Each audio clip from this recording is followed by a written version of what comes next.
为着要来提升着群体抵抗力，中央甲地方拢鼓励民众都爱注预防射。台南安平有一间包仔店，为着要鼓励民众来注射，提供500粒的肉包。民众只要摕疫苗的接种卡，就会当换1粒肉包。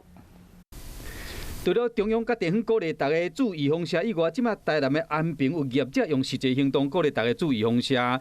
准备500粒肉包要送予有注射的人。这样突然很怀念以前的这样子的生活，想赶快恢复正常。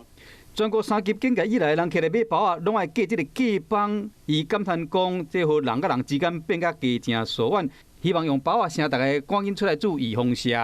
我是啦，换一板头啦，种啦换一板头啊，这个阮好厝边啊。欢迎大家赶快来兑换，也因为非常的踊跃啦吼，那我们希望赶快大家不要挑疫苗，赶快注射完，赶快来换。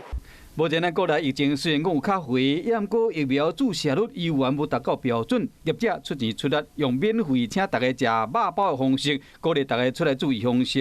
希望讲会使早一天恢复正常的生活。